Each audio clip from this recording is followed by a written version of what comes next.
Inclinemos nuestros rostros para orar. Padre Celestial, te damos gracias por tu palabra, porque es una guía segura en un mundo que anda confundido. Pedimos, Padre, que al abrir esa palabra hoy, que tu Espíritu Santo guíe nuestros pensamientos. Te ruego, Señor, que tu palabra no regrese a ti vacía. Ayúdanos a comprenderla. Y te damos gracias por escuchar nuestra oración, porque te lo pedimos en el nombre de Jesús. Amén. El título de nuestro estudio para hoy es Moisés y los profetas. Y lo primero que quiero compartir con ustedes es el hecho de que todas las enseñanzas fundamentales de la palabra de Dios se encuentran en los escritos de Moisés. Es decir, toda doctrina de la Biblia, toda enseñanza de la palabra de Dios ya se halla en los libros de Moisés, específicamente en los primeros 5 libros del Antiguo Testamento. Yo podría darle una lista de doctrinas que se encuentran allí. Solamente a manera de introducción les voy a mencionar algunas que se hallan claramente reveladas. Tenemos, por ejemplo, la doctrina de la creación, se encuentra allí en Génesis. La doctrina del pecado, del origen del mal, está allí en Génesis también. La idea de la redención, el matrimonio, la Trinidad, entre muchas otras doctrinas, se encuentran específicamente en este segmento de la Escritura que se conoce como el Pentateuco o los 5 libros de Moisés. Pero no solamente se encuentran allí las doctrinas generales de la Biblia, sino que se encuentran también algunas doctrinas específicas de la Iglesia Adventista del Séptimo Día. ¿Sabían ustedes que todas las doctrinas de la Iglesia Adventista se pueden comprobar nada más de los 5 libros de Moisés?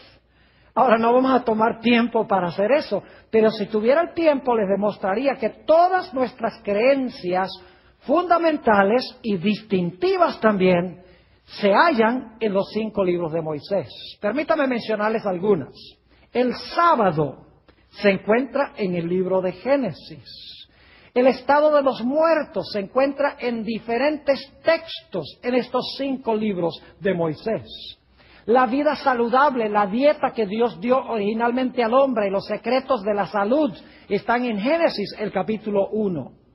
Se encuentra también la doctrina del santuario, especialmente en el libro de Levítico encontramos una exposición detallada del santuario. Se enseña claramente la doctrina del diezmo en los libros de Moisés, especialmente en Levítico, pero también se encuentra en Génesis. El espíritu de profecía, es decir, el llamado de Dios a los profetas para presentar el mensaje de Dios, se encuentra también allí en los escritos de Moisés. Es decir, los escritos de Moisés son fundamentales en la Sagrada Escritura. Toda enseñanza, toda doctrina general y también toda doctrina distintiva de la Iglesia Adventista se encuentra en los libros de Moisés. Ahora, después de Moisés, tenemos otras partes del Antiguo Testamento. Moisés escribió aproximadamente unos 1450 años antes del nacimiento de Jesús. Unos 50 años más tarde tenemos la conquista de la tierra de Canaán por Josué y los israelitas. Ya Moisés para este tiempo había muerto, había escrito sus libros, pero había muerto. Lo interesante es que en el libro de Josué, que describe eventos que pasaron en el año 1400 antes de Cristo, Josué se refiere a Moisés y a sus escritos más de 58 veces en su libro. Es decir, que Josué no trajo ninguna doctrina nueva, ninguna enseñanza nueva. Lo que hizo fue tratar de implementar en el pueblo lo que había escrito y lo que había enseñado Moisés. Es decir, Josué confirma, amplifica y explica lo que enseñó Moisés, pero no le añade ni contradice lo que escribió Moisés. Permítame darles un par de ejemplos del libro de Josué para que ustedes puedan ver cómo Josué apeló a la revelación que Dios dio a Moisés. Josué, el capítulo 8 y el versículo 30 y 31, habla de la manera en que se debía edificar el altar de Jehová. Y quiero que noten cómo Josué manda a construir el altar de la misma manera como había mandado Moisés. Dice allí, entonces Josué edificó un altar a Jehová Dios de Israel en el monte Ebal. Y ahora noten cómo lo edificó. Dice, como Moisés, siervo de Jehová, lo había mandado a los hijos de Israel, como está escrito en el libro de la ley de Moisés, un altar de piedras enteras sobre las cuales nadie alzó hierro, y ofrecieron sobre él holocaustos a Jehová y sacrificaron ofrendas de paz. Noten que Josué construyó el altar en armonía con lo que había enseñado Moisés. Es decir, Josué no inventó nuevas doctrinas, nuevas enseñanzas, nuevas ideas. Lo que hizo fue implementar lo que había enseñado Moisés antes que él. Noten otro ejemplo, también de Josué, el capítulo 22 y los versículos 4 y 5. Josué, el capítulo 22 y los versículos 4 y 5. Aquí Josué está amonestando al pueblo de Israel de que ellos sean fieles a Dios. Y fíjense lo que dice Josué que debe hacer el pueblo para ser fiel a Dios. Nuevamente Josué 22, 4 y 5. Ahora pues, que Jehová vuestro Dios ha dado reposo a vuestros hermanos, como lo había prometido, volved, regresad a vuestras tiendas, a la tierra de vuestras posesiones, que Moisés, siervo de Jehová, os dio al otro lado del Jordán. Y luego noten el versículo 5.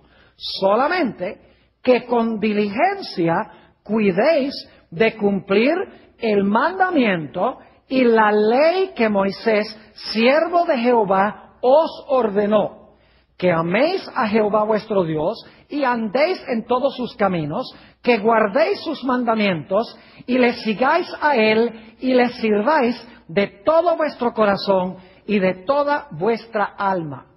Noten que cuando Josué insta al pueblo a ser fiel a Dios, Josué les enseña que deben tener cuidado de cumplir el mandamiento y la ley que Moisés, siervo de Jehová, mandó a guardar al pueblo de Israel.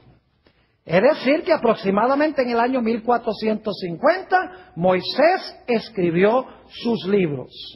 50 años más tarde, en el año 1400, Josué está animando al pueblo de que siga lo que enseñó Moisés en sus 5 libros.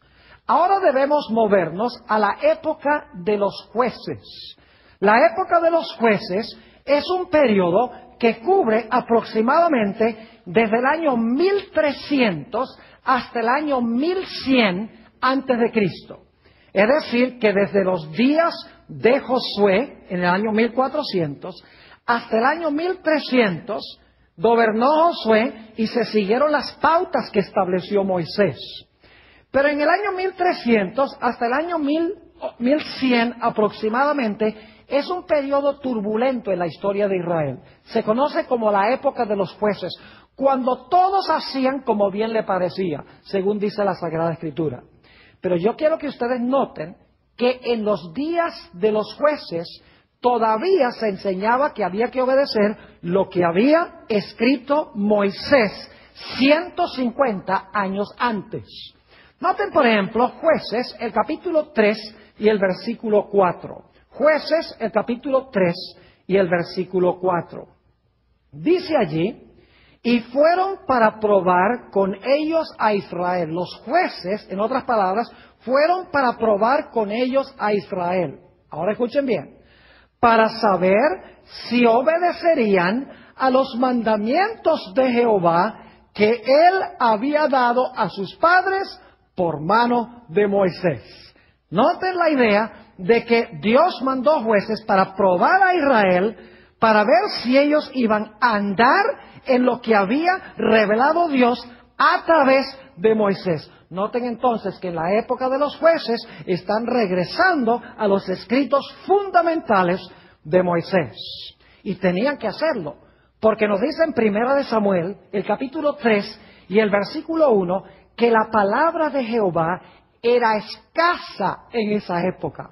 Es decir, tenían que seguir lo que escribió Moisés, porque no había en esa época voz profética.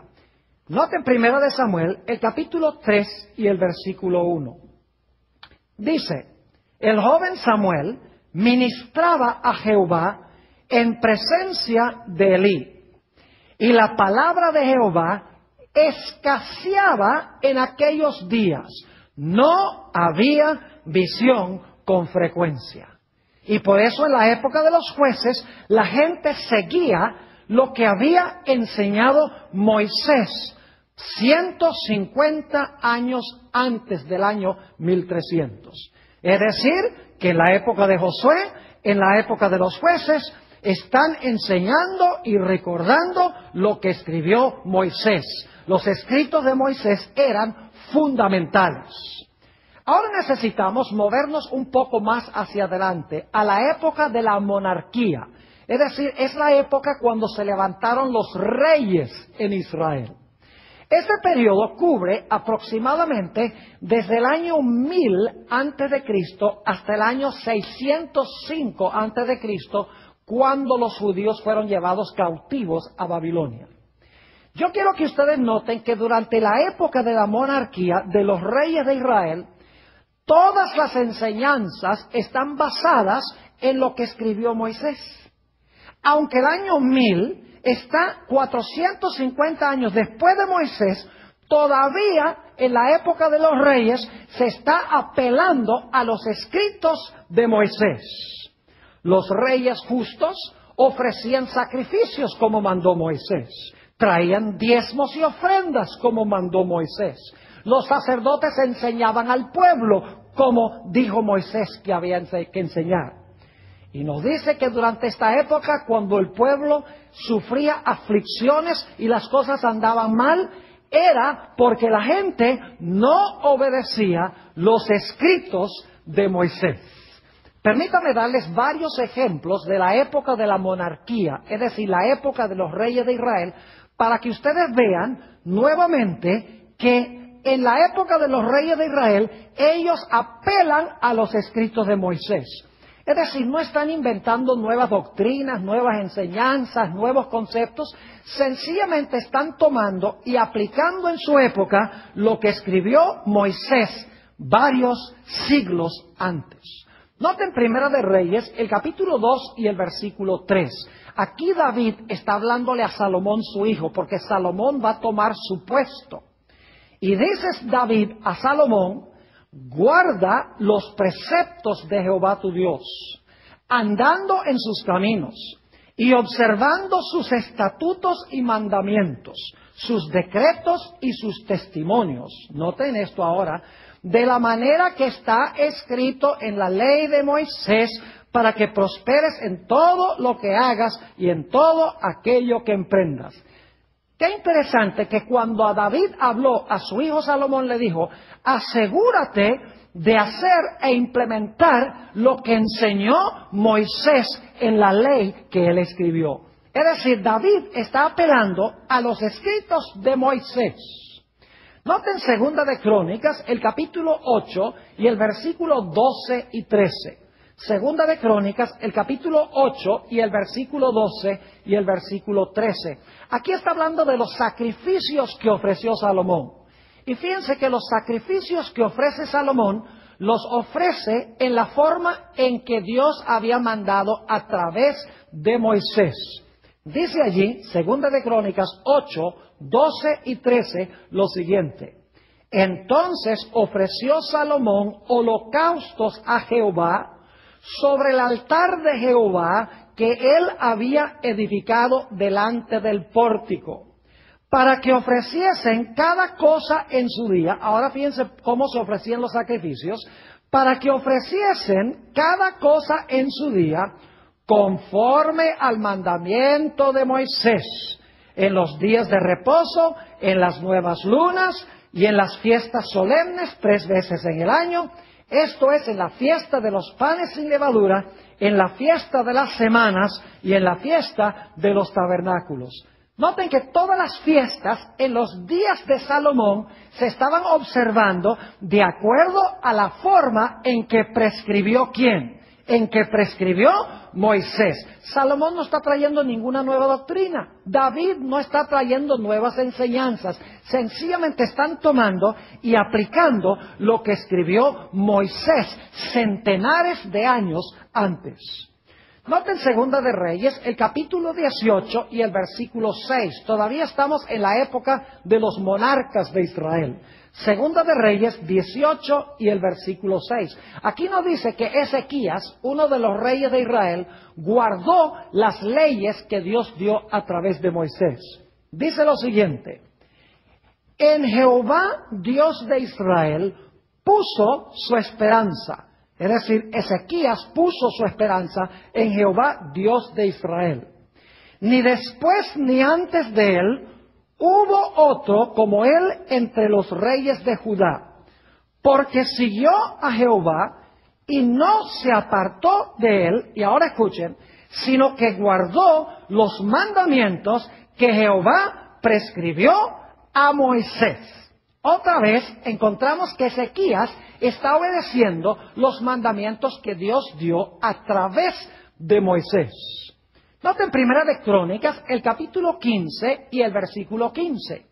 Nos está hablando aquí de los levitas, quienes cargaban el arca en Israel. Y fíjense que ellos cargaban el arca por una razón muy especial y de una forma muy especial. Primera de Crónicas 15 y el versículo 15. Dice: y los hijos de los levitas trajeron el arca de Dios puesta sobre sus hombros en las barras. ¿Por qué la traían sobre sus hombros en las barras? Dice, como lo había mandado ¿quién? Moisés, conforme a la palabra de Jehová. Todavía estaban cargando el arca como había mandado Dios a través de Moisés en la época de los reyes. Ahora, el pueblo de Israel fue llevado cautivo al reino de Asiria por su desobediencia. Y quiero que noten que es por su desobediencia a lo que escribió Moisés. Segunda de Reyes, el capítulo 18 y el versículo 11 y 12. Segunda de Reyes 18 y el versículo 11 y 12. Está hablando del cautiverio de Israel. Noten por qué Israel fue llevado cautivo. Dice, el rey de Asiria llevó cautivo a Israel a Asiria y los puso en Ala, en Abor, junto al río Gozán y en las ciudades de los medos. ¿Y por qué hizo Dios eso? Dice, por cuanto no habían atendido a la voz de Jehová su Dios, sino que habían quebrantado su pacto, y todas las cosas que Moisés, siervo de Jehová, había mandado, no las habían escuchado ni puesto por obra. ¿Por qué fueron a cautiverio? Porque rehusaron obedecer lo que Dios había dado a través del siervo de Dios, Moisés. Noten nuevamente que estos reyes no están trayendo nueva luz, no están trayendo nuevas enseñanzas, nuevas doctrinas. Sencillamente están tomando lo que fundamentalmente enseñó Moisés y lo están aplicando en su época.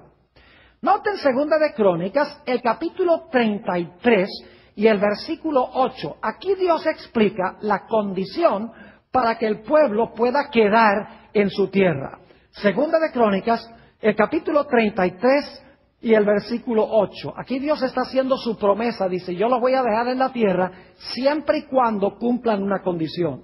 Dice, y nunca más quitaré el pie de Israel de la tierra que yo entregué a vuestros padres. Pero luego dice esto, a condición de que guarden y hagan todas las cosas que yo les he mandado, toda la ley, los estatutos y los preceptos por medio de Moisés. Dios dice, pueden quedarse en la tierra, pero tienen que obedecer lo que escribió ¿quién? Moisés. Quiero que noten algo también en cuanto al rey Josías. Esto se encuentra en Segunda de Reyes, el capítulo 23 y el versículo 25. Segunda de Reyes 23 y el versículo 25. Hablando de Josías, dice, no hubo otro rey antes de él que se convirtiese a Jehová de todo su corazón, de toda su alma y de todas sus fuerzas, conforme a toda la ley de Moisés, ni después de él nació otro igual. Noten nuevamente que Josías fue un rey que vivió en armonía con la ley de ¿quién? Con la ley de Moisés, dice aquí. Un texto más de la época de la monarquía de Israel. Segunda de Crónicas, el capítulo 17 y el versículo 9. Aquí está hablando de los sacerdotes de Israel y explicando qué era lo que enseñaban los sacerdotes. Segunda de Crónicas 17 y el versículo 9. Dice lo siguiente. Y enseñaron en Judá, teniendo consigo el libro de la ley de Jehová, y recorrieron todas las ciudades de Judá enseñando al pueblo. ¿Qué era lo que enseñaban los sacerdotes? Todo lo que se encontraba en el libro de la ley de Jehová. Es decir, usaron los escritos de Moisés para enseñarle al pueblo los sacerdotes en la época de la monarquía. Así que, ¿qué hemos visto hasta ahora? Vimos que Moisés dio el material fundamental de la Sagrada Escritura. Toda doctrina de la Biblia está en los escritos de Moisés. Luego nos movimos a la época de Josué. Josué no trae nueva luz, sino que presenta lo que Dios había dado a través de Moisés y lo aplica a su época. Luego llegamos a la época de los jueces.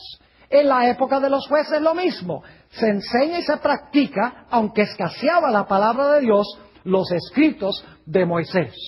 Luego en la época de la monarquía, los reyes ofrecían sacrificios, ofrecían presentes, hablaban al pueblo, enseñaban a la gente de acuerdo a las enseñanzas fundamentales que había dado Moisés.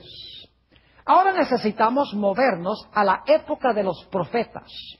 La época de los profetas cubre parte del mismo periodo de la monarquía. Cubre los años 800 antes de Cristo aproximadamente hasta el año 425 antes de Cristo. Hay profetas que se conocen como los profetas primeros y hay otros que se conocen como los profetas postreros. Los primeros son los que primero se levantaron alrededor del año 800. Los postreros son como Malaquías y Zacarías que escribieron al final de este periodo. Lo interesante es que los profetas no presentan nuevas doctrinas ni nuevas enseñanzas. El propósito de los profetas es traer al pueblo de Israel de regreso otra vez al material que había escrito Moisés y que el pueblo no estaba obedeciendo. Podríamos pensar de los profetas de Israel como abogados en una corte donde Dios le está pidiendo a Israel un divorcio. Porque Dios está diciendo, ustedes no han guardado la ley del matrimonio que yo di a través de Moisés. Así que yo quiero un divorcio. Y Dios manda a los abogados de Israel, a los profetas, para decirle al pueblo que si ustedes no obedecen lo que escribió Moisés, entonces va a haber un divorcio. Es decir, el propósito de los profetas no era traer nuevas doctrinas, nueva luz, nuevas enseñanzas que no existía antes, sino que el propósito era retornar al pueblo otra vez al Dios de Israel, el Dios que había enseñado Moisés. No trajeron nuevas doctrinas, nuevas enseñanzas, sino que expandieron lo que había escrito Moisés y amonestaron al pueblo a regresar a los escritos que Dios había dado a su siervo Moisés. Ahora quiero darles algunos ejemplos de los profetas para que ustedes vean que los profetas lo que hacían era decirle al pueblo: ustedes desobedecieron a Moisés y por esto han venido estas calamidades sobre el pueblo de Israel. Noten Daniel, el capítulo 9 y el versículo 11. Daniel, el capítulo 9 y el versículo 11. Primero se dice que Israel fue cautivo a Babilonia porque ignoraron los escritos de Moisés. Dice allí, en Daniel 9:11, todo Israel traspasó tu ley, apartándose para no obedecer tu voz, por lo cual ha caído sobre nosotros la maldición y el juramento que está escrito en la ley de Moisés, siervo de Dios, porque contra él pecamos. ¿Qué es lo que había desobedecido el pueblo? Habían desobedecido los escritos ¿de quién? De Moisés, que Dios había dado a Moisés. Y por eso, dice Daniel, hemos sido llevados cautivos a Babilonia. Pero saben que Israel también ignoró la voz de los profetas que apuntaban a los escritos de Moisés. Noten Daniel, el capítulo 9 y el versículo 6. Daniel 9 y el versículo 6. Dice aquí Daniel: no hemos obedecido a tus siervos los profetas, que en tu nombre hablaron a nuestros reyes, a nuestros príncipes, a nuestros padres y a todo el pueblo de la tierra. Es decir, Daniel está diciendo: no obedecimos los escritos de Moisés, ni tampoco hemos obedecido lo que dijeron los profetas.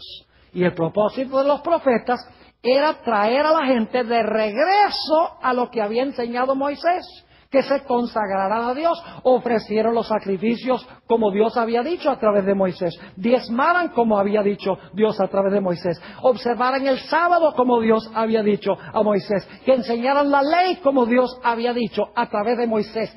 Es decir, los profetas lo que hicieron fue venir para decirle al pueblo: miren, volvamos otra vez a los escritos de Moisés, a los principios fundamentales que se encuentran allí.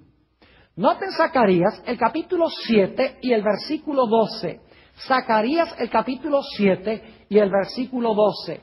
Aquí está hablando de los primeros profetas, porque Zacarías es uno de los postreros profetas. Se escribió hacia el final del Antiguo Testamento. Pero Zacarías va a hablar de los primeros profetas aquí. Noten Zacarías 7 y el versículo 12. Hablando del pueblo de Israel dice: y pusieron su corazón como diamante. El diamante es duro, es decir, endurecieron su corazón. Para no, ahora escuchen bien, para no oír la ley, ni las palabras que Jehová de los ejércitos enviaba por su espíritu, por medio de los profetas primeros. Fíjense que ignoraron la ley de Jehová, que es una referencia a los escritos de Moisés, y dice que rechazaron también el mensaje que Dios envió por medio de sus profetas.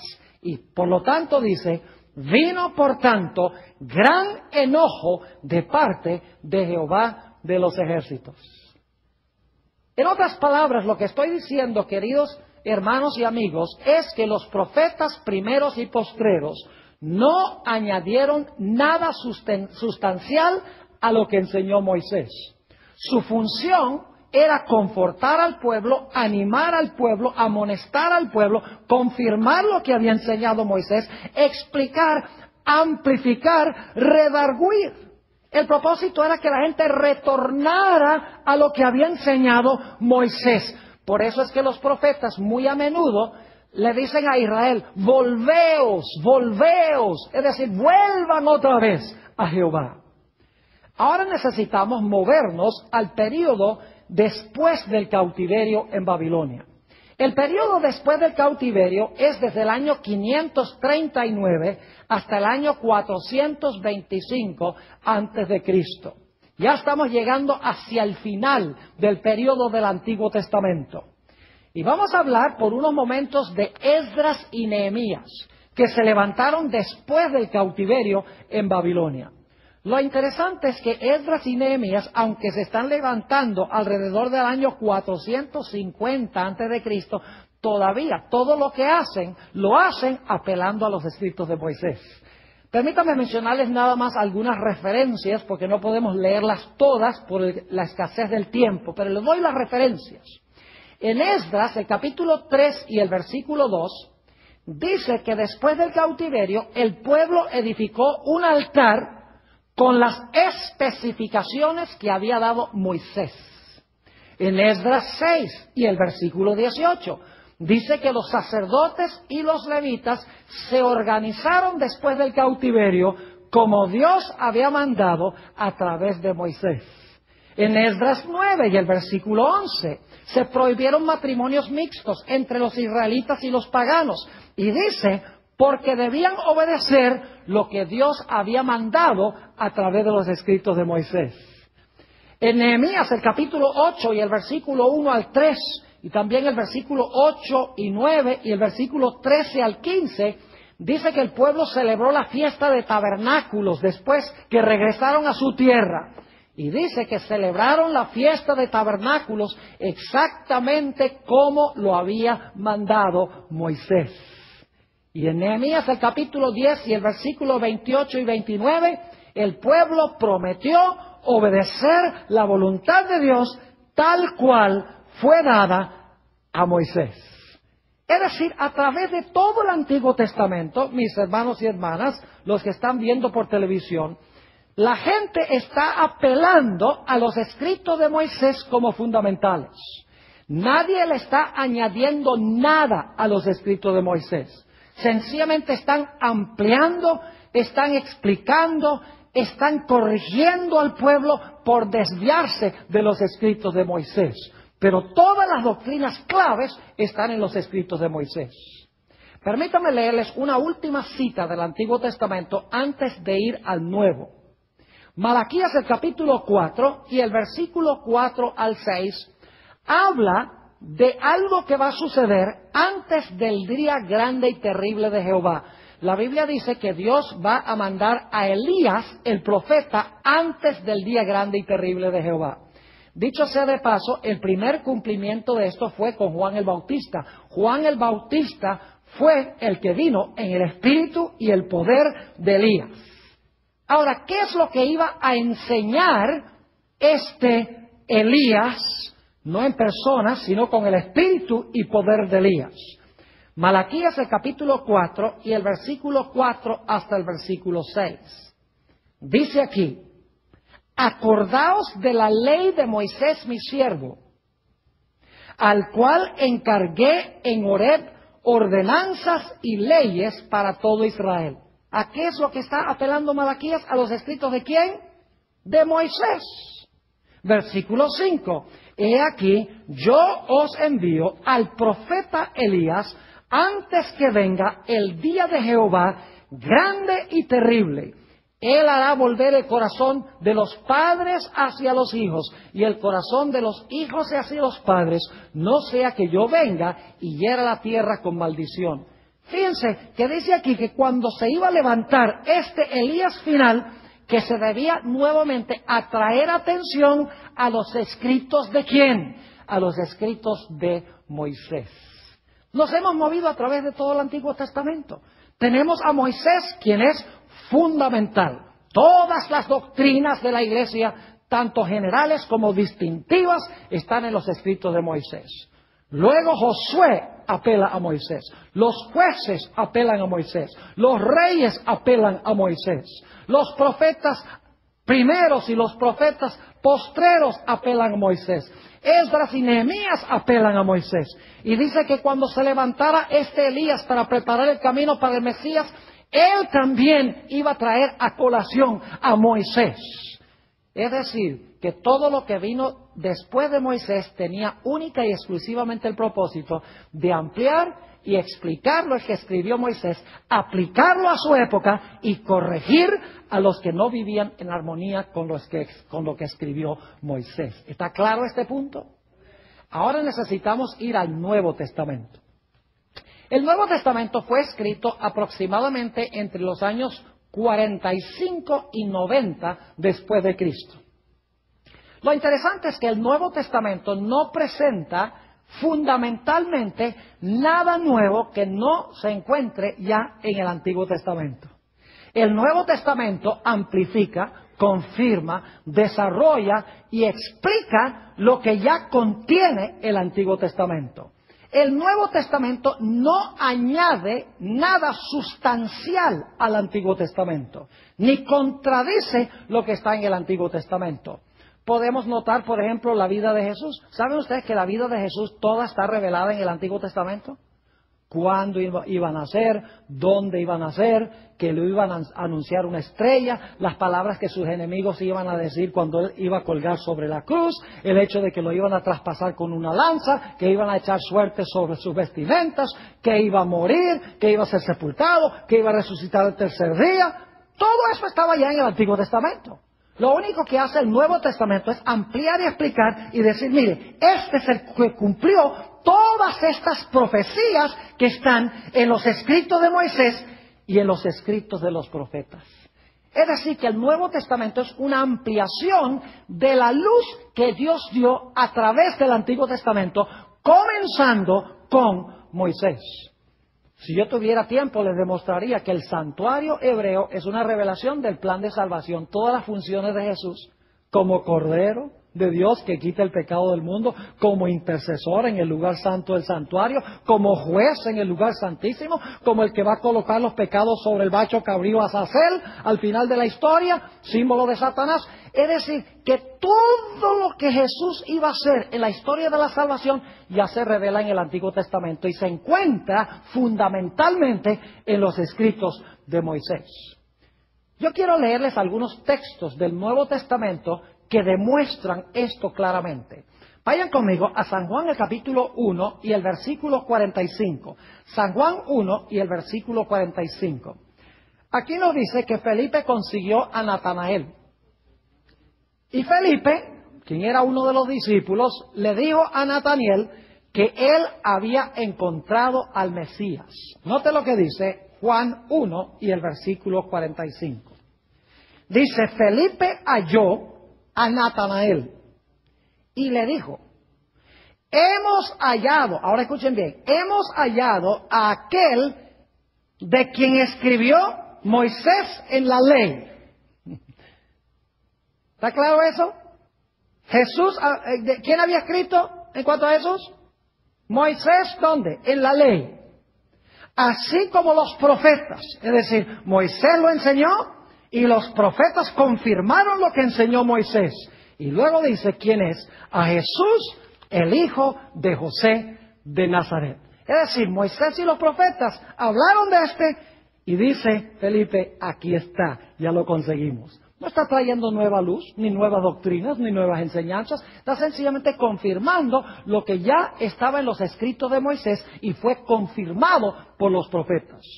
Noten Lucas 24 y el versículo 27. San Lucas 24 y el versículo 27. Aquí el Señor Jesucristo alcanza a dos hombres que están caminando a un pueblo cerca de Jerusalén que se llamaba Emaús. Y empieza una conversación con ellos. Y ellos dicen, nosotros pensábamos que el que murió en Jerusalén iba a redimir a Israel. Y entonces Jesús procede a explicarles por qué fueron chasqueados. Note lo que dice Lucas 24 y el versículo 27. Y comenzando desde Moisés. ¿Dónde comenzó Jesús? Desde Moisés. Y siguiendo por dónde? Por todos los profetas, les declaraba en todas las escrituras lo que de él decían. ¿De quién hablaban los escritos de Moisés? De Jesús. ¿De quién hablaron los profetas? De Jesús. ¿De quién hablaron las escrituras? De Jesús. Yo pregunto, ¿ya Jesús estaba en los escritos de Moisés? ¿Sí? ¿Ya estaba en los escritos de los profetas? ¿Ya estaba Jesús en las escrituras? Claro que sí. ¿Qué hace Jesús? Sencillamente Jesús abre los escritos de Moisés y los profetas y dice, mire, aquí está escrito, yo soy.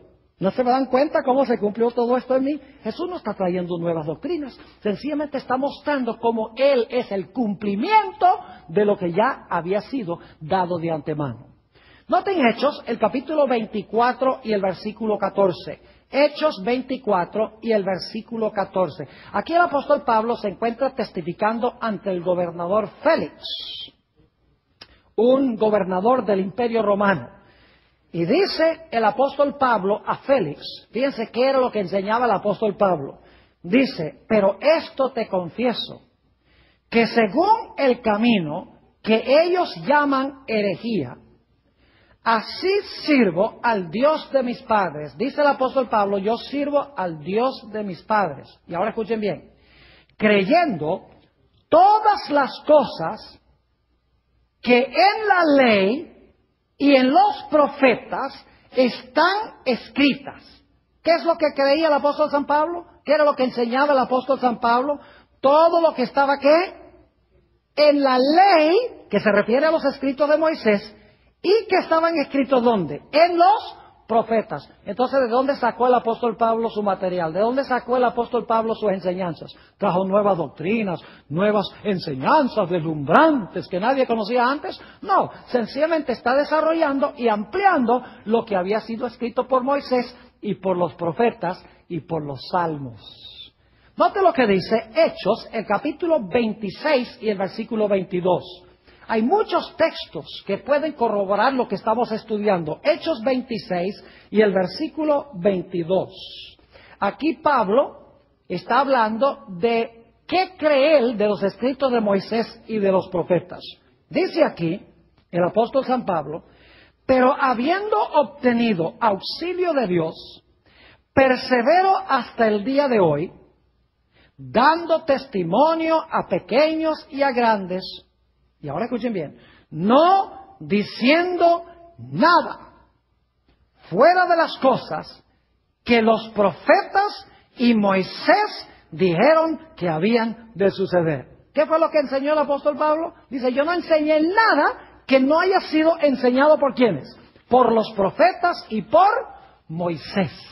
¿De dónde sacó entonces el apóstol Pablo su material? Trajo unas doctrinas que nadie había oído antes. Unas enseñanzas radicalmente distintas. No, señor, dice, yo no enseñé nada, sino lo que está escrito en la ley de Moisés y en los profetas. Es decir, él está ampliando, él está explicando lo que se encuentra ya en los escritos de Moisés y en los profetas que confirman lo que dijo Moisés. Un texto más de Hechos, el capítulo 28 y el versículo 23 y 24. Hechos, el capítulo 28 y el versículo 23 y 24. Nuevamente el apóstol Pablo nos dice la importancia de Moisés. Dice lo siguiente, y habiéndole señalado un día, vinieron a él muchos a la posada, a los cuales les declaraba y les testificaba el reino de Dios desde la mañana hasta la tarde. Fíjese que estaba dando un estudio bíblico. Persuadiéndoles acerca de Jesús. ¿Y de dónde sacaba su información sobre Jesús? Acerca de Jesús, tanto por la ley de Moisés como por los profetas. Y algunos asentían a lo que se decía, pero otros no creían. Nuevamente, ¿de dónde sacaba el apóstol Pablo su material? Lo sacaba de los escritos ¿de quién? De la ley de Moisés y de los profetas que confirmaron y ampliaron lo que escribió Moisés. Ahora quiero hacer una pregunta de crucial importancia. Si Dios levantara a un profeta en este tiempo, en los últimos días, ¿cuál creen ustedes que sería la función de ese profeta? ¿De dónde creen ustedes que ese profeta adquiriría su material? ¿De dónde creen ustedes que ese profeta iba a sustraer el material que iba a presentar al pueblo? ¿Qué hablaría ese profeta? Pregunto, ¿creen ustedes que ese profeta traería nueva luz, nuevas doctrinas, nuevas enseñanzas revolucionarias que no se encuentran en las revelaciones anteriores? Claro que no. Si Dios levantara un profeta en estos últimos días, tendría que ser que confirmaría, ampliaría, explicaría, expandiría la revelación que Dios dio a Moisés, que dio a través de los profetas y que confirmó en el Nuevo Testamento. Es decir, si Dios levantara un profeta moderno, el profeta moderno no traería nueva luz, sino que ampliaría y explicaría la antigua luz y corregiría a aquellas personas que se desvían de la luz que Dios ha dado. Yo quiero decirles que hay un profeta que Dios ha levantado en estos últimos días. En realidad es una profetisa. Hemos hablado de ella en temas anteriores. Era una mujer llamada Elena G. de White. ¿Saben ustedes que Elena White nunca profesó traer nuevas doctrinas? Nunca trajo ideas que no se encuentran ya en la revelación anterior. Es más, permítanme leerles una cita de esta autora que se encuentra en un capítulo muy importante en Joyas de los Testimonios, tomo 2, y el título del capítulo es La naturaleza y la influencia de los testimonios. Dice lo siguiente, escuchen bien: la palabra de Dios basta para iluminar la mente más oscurecida. ¿Qué es lo que se necesita para iluminar las mentes oscurecidas? Los escritos de la hermana White, ¿verdad? No. Dice, la palabra de Dios basta para iluminar la mente más oscurecida. Y puede ser entendida por los que tienen deseos de comprenderla. Pero no obstante todo esto, no obstante que la palabra de Dios es suficiente para iluminar a toda la gente, no obstante todo esto, algunos que profesan estudiar la palabra de Dios, algunos que dicen yo estudio la palabra de Dios, se encuentran en oposición directa a sus más claras enseñanzas. Es decir, yo sigo la palabra, pero en su vida contradicen lo que enseña la palabra. Sigue diciendo ella. Entonces, para dejar a los hombres y a las mujeres sin excusa, Dios da testimonios claros y señalados. Se está refiriendo a sus escritos. Dios da testimonios claros y señalados a fin de hacernos volver a la palabra que no han seguido. ¿Captaron eso? ¿Cuál es el propósito de los testimonios que Dios da a través de Elena White? Para traer a la gente, dice, para volver a la palabra que no han seguido. Sigue diciendo, la palabra de Dios abunda en principios generales para la formación de hábitos correctos de la vida. Es decir, la palabra de Dios tiene principios generales, no siempre específicos. Dice ella, para la formación de hábitos correctos de vida. Y los testimonios, los escritos de ella, generales y personales, han sido calculados para atraer su atención más especialmente a estos principios. Es decir, nuevamente el propósito es traer la mente de la gente de regreso ¿a dónde? A los principios de las Escrituras. Les doy un ejemplo. Hace algunos años estaba en la ciudad de Albuquerque, Nuevo México, y estaba manejando, escuchando una emisora cristiana de radio. Había un hombre que estaba contestando las preguntas que hacía la gente por teléfono. Y un individuo llama y dice, mire señor, yo tengo 2 preguntas que por favor quiero saber si me puede contestar. Una de ellas ¿es pecado fumar? Y la segunda pregunta es, ¿me va a mandar Dios al infierno por fumar? Y dice, bueno, yo voy a colgar para escuchar qué respuestas me va a dar a mis preguntas. Me quedé aterrado de escuchar al cristiano que estaba contestando las preguntas. Porque dice, en cuanto a su primera pregunta, de si es pecado fumar, le puedo decir que no, porque en ninguna parte de la Biblia dice no fumarás. Y de verdad que en ninguna parte de la Biblia dice no fumarás. Pero yo pregunto, ¿hay principios en la Biblia que prohíben fumar? Claro que sí. La Biblia dice no matarás. Yo pregunto, ¿el cigarrillo mata? Sí, mata despacio, pero mata igual. El mandamiento no dice no matarás rapidito. El mandamiento dice no matarás despacio o rápido. Es decir, que el que fuma y acorta su vida, mata lentamente, está quebrantando el mandamiento no matarás. Está violando ese principio. Además de eso, la Biblia dice que nada inmundo entrará al reino de los cielos. ¿Han visto ustedes los pulmones de una persona que fuma? Además de eso, la Biblia dice que nuestro cuerpo es templo del Espíritu Santo. El que destruye el templo, Dios lo destruirá a él. Ahora, yo no estoy diciendo que los que luchan con el cigarrillo son malos.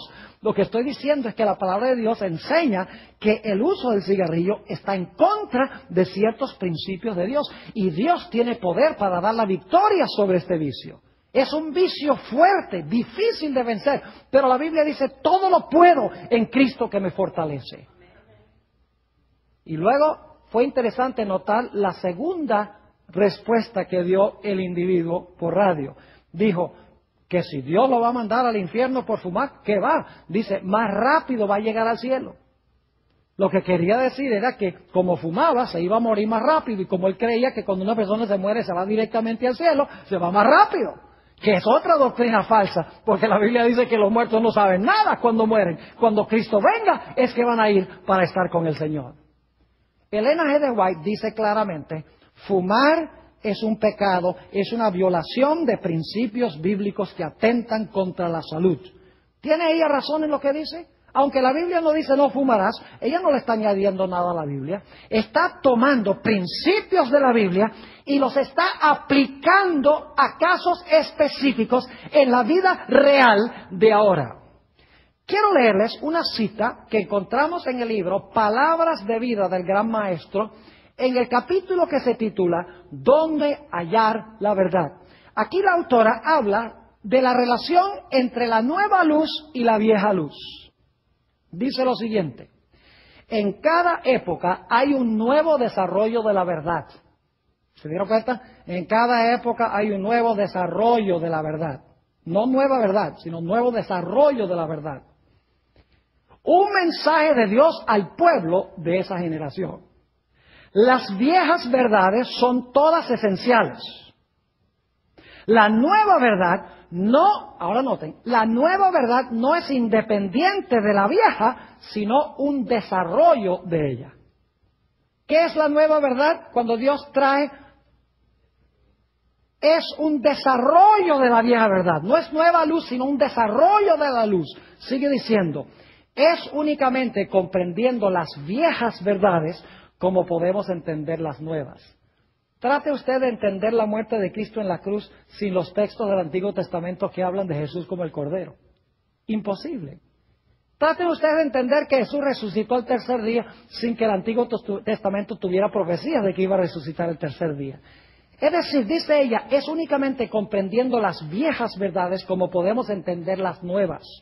Cuando Cristo deseó revelar a sus discípulos la verdad de su resurrección, dice, cuando Jesús quiso mostrar bíblicamente que Él iba a resucitar, dice, comenzó desde Moisés y de todos los profetas, y declarábales en todas las Escrituras lo que de Él decían. Pero es la luz que brilla en el nuevo desarrollo de la verdad lo que glorifica lo viejo. Es decir, el nuevo desarrollo no contradice, sino que glorifica lo viejo. Aquel que rechaza o descuida lo nuevo, no posee realmente lo viejo. Para él, la verdad pierde su poder vital y llega a ser solamente una forma muerta. Es decir, tanto las viejas verdades como las nuevas verdades son esenciales, pero las nuevas verdades tienen el propósito de ampliar lo que ya Dios dio en el pasado. Quiero concluir relatándoles algo de la experiencia de los saduceos de la época de Jesús. Los saduceos eran los liberales de la época de Cristo. Es decir, ellos creían que solamente los escritos de Moisés fueron inspirados por Dios. Ellos no creían que los profetas fueron inspirados por Dios. Creían que los profetas eran menos inspirados y los profetas tenían menos autoridad. Ellos decían, nosotros nos guiamos solamente por Moisés. Y una de las cosas que ellos negaban era la resurrección de los muertos. Ustedes pueden darse cuenta que Jesús batalló con algunos saduceos que decían que no había resurrección de los muertos. Jesús estaba luchando contra este grupo que decía, nosotros creemos solamente a Moisés, nosotros no creemos los profetas. Y decían, los profetas enseñaron la resurrección, pero Moisés no lo enseñó, así que sencillamente aceptamos a Moisés. Lo interesante es que si ellos hubieran leído con cuidado a Moisés, se hubieran dado cuenta que los profetas no inventaron la resurrección, sino que los profetas estaban ampliando lo que los escritos de Moisés ya contenían en principio, si hubieran estudiado con sabiduría. Por ejemplo, encontramos en el caso de Moisés en Deuteronomio capítulo 34 y el versículo 5 y 6, dice que cuando Moisés se murió, dice que Dios lo enterró. ¿Ve qué interesante? Y nadie sabía dónde estaba su sepulcro. Ya como que uno tiene una idea de que, bueno, si Dios lo enterró, el único personaje en la Biblia que Dios haya enterrado es porque la muerte de Moisés tuvo algo especial. Y luego, si nadie sabía dónde estaba su sepulcro, los judíos marcaban los sepulcros de sus héroes, si nadie sabía dónde estaba el sepulcro, ¿será posible que era porque Moisés había resucitado? Además de eso, el Señor Jesucristo le dijo a los saduceos, ustedes ignoran las Escrituras y el poder de Dios.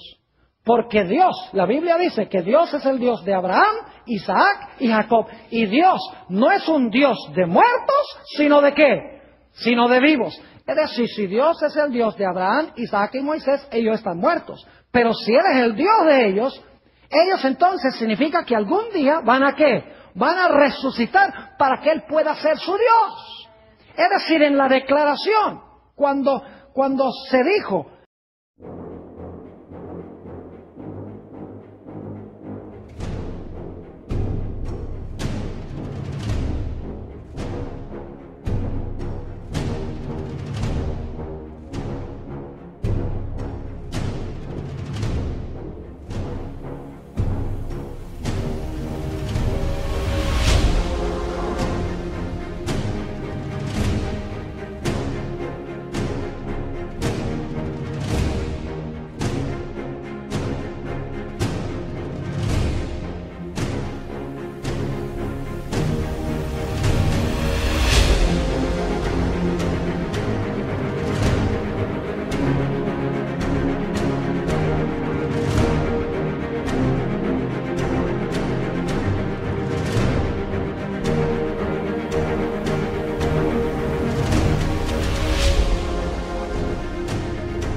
que Dios era el Dios de Abraham, Isaac y Moisés, ya ellos estaban muertos.